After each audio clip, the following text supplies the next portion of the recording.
SpongeBob SquarePants is a show with lots of happy and carefree characters enjoying their life underwater. Most of the residents just go with the flow and don't really do anything worth mentioning, but there's one character in particular I want to talk about today. He's definitely someone you know, but the things he's done have led me to believe that he is in fact the worst character in the entire show. This award of awfulness goes to Mr. Krabs, the greedy guy in charge of the Krusty Krab. Now before you get triggered and storm to the comments telling me how Mr. Krabs has done some hilarious things before, I should clarify. I do think Mr. Krabs is actually a really funny character, and not the worst when it comes to comedy. Oh yeah, Mr. Krabs.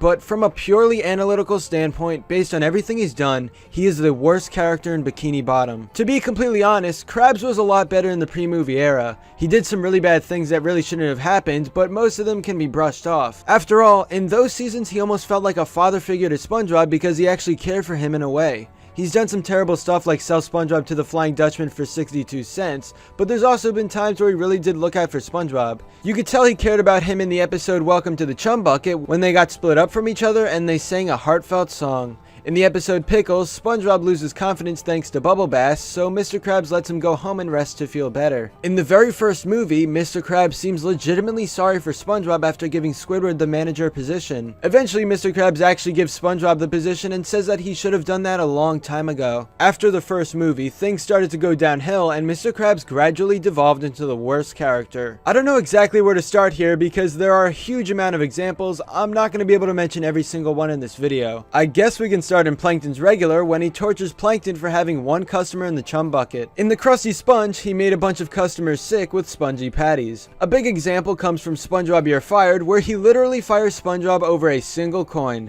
That was an entire half-hour special dedicated to making SpongeBob sad, and of course it was all Mr. Krabs' fault. In the Krabby Chronicle, he makes SpongeBob create a newspaper with fake stories to hurt other people's feelings. In The Scent of Money, Mr. Krabs goes around using Gary to try and get money from various places. Whenever SpongeBob tried to intervene and ask what's going on, Mr. Krabs just gave him an extremely tedious task that would take a while, and so SpongeBob does it without question. Those examples I just mentioned are pretty small compared to what I'm about to say. You're probably all familiar with what went down in One Course Meal, widely considered to be one of the worst episodes in the entire show. Mr. Krabs finds out that Plankton has a huge fear of whales, so he uses his daughter Pearl to scare him. Eventually, the episode leads to Mr. Krabs dressing up as a whale and scaring Plankton himself. Plankton lies in the road, waiting for a bus to run him over. The episode is dedicated to torturing him and making him want to die. All these examples I mentioned were after the first movie, but before the second. You know, I did expect Mr. Krabs to get better at some point in time, but I really was wrong.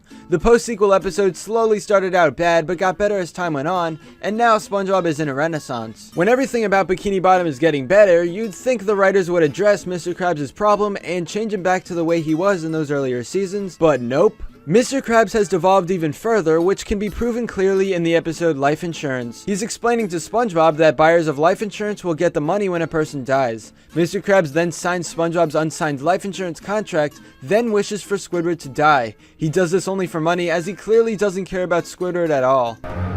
One shudders to imagine what inhuman thoughts lie behind that mask. One dreams of chronic and sustained cruelty. Money sweeter than honey.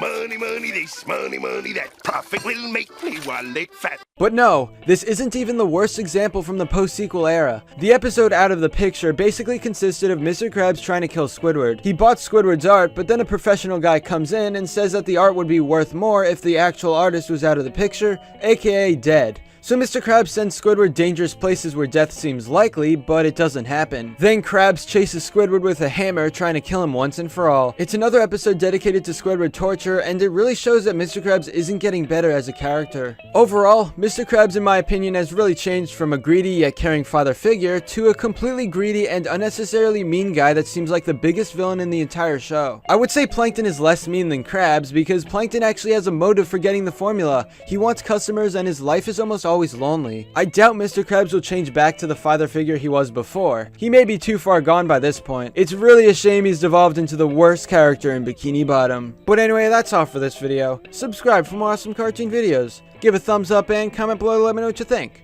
Thanks for watching, and I'll see you guys next time.